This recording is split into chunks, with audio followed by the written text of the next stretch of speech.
Thank you, Madam Chair. Congratulations to each of the nominees. Welcome. Admiral Phillips, I want to follow up on the conversation you and I had yesterday. As you know, I have significant concerns over the Biden administration's ongoing attack on the energy industry and the negative impact it is already having on energy production in the state of Texas.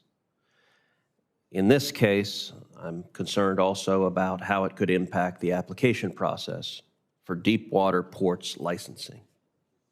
As of November 15th, there are 5 pending applications under review through MARAD's Deep Port Licensing Program. 4 of those 5 are off of the coast of Texas: Blue Marlin, Blue Water, Gulf Link, and Seaport Oil Terminal. Together, these projects create thousands of jobs and billions of dollars in economic benefit. Once operational, these deepwater ports increase our energy export capabilities, establish greater energy security, and support the environment by displacing highly polluting foreign sources of energy.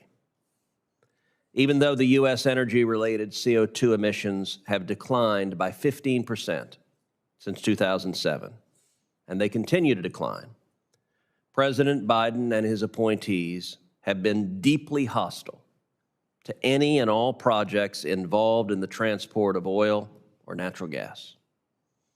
I am concerned that the administration's approach will be extended to the deepwater projects that contribute to the state of Texas, to economic and energy security of the nation, and to the national security interest of the nation.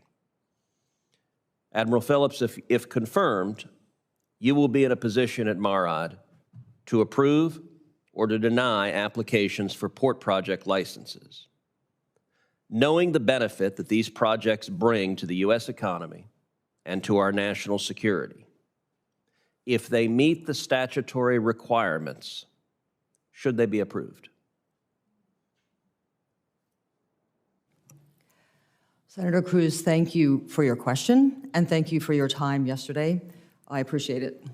As you are aware, and I am not yet in the building, however, MARAD, under the Deepwater Ports Act of 1974, does review through a system jointly co-chaired by MARAD and the Coast Guard a 9-step process to achieve a record of decision, which then, in theory, would allow a program to move forward, should the conditions of that record of decision be met.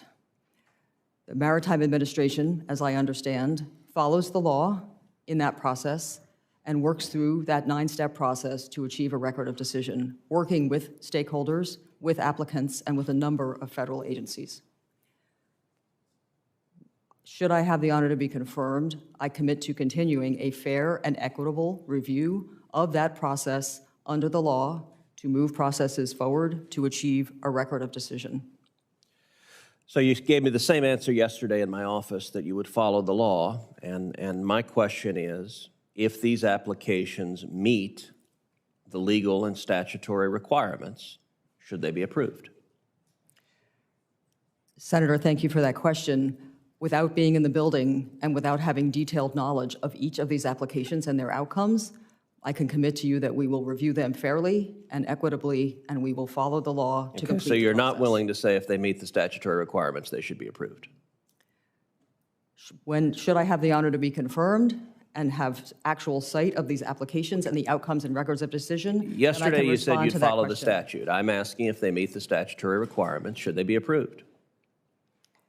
And I am committing to you that we will follow the law and we will review them fairly and equitably to achieve a decision. Okay, that does not sound like a yes. Do you share the hostility to oil and gas that so many other Biden administration appointees do? Senator, thank you for that question. I cannot answer the specifics of others. Do you have a hostility to oil and gas? The Maritime Administration will review applications. I'm asking you fairly. Personally, do you have a hostility to oil and gas projects? Senator, I look forward to working with your staff in a bipartisan way. So you're refusing to answer that? This is a yes or no question. Do you have a hostility to oil and gas projects? This should be a pretty simple question. Senator, I do not have a hostility to following the law and reviewing the process as defined in the law. I didn't ask you that. I asked, do you have a hostility to oil and gas projects?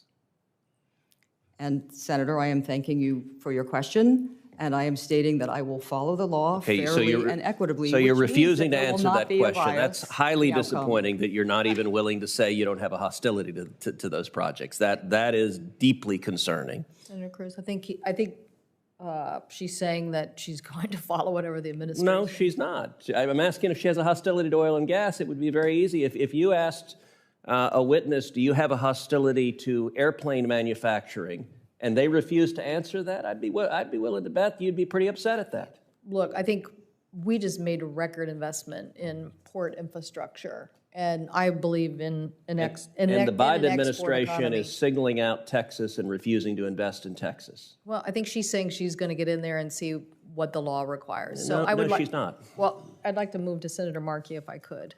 Thank you.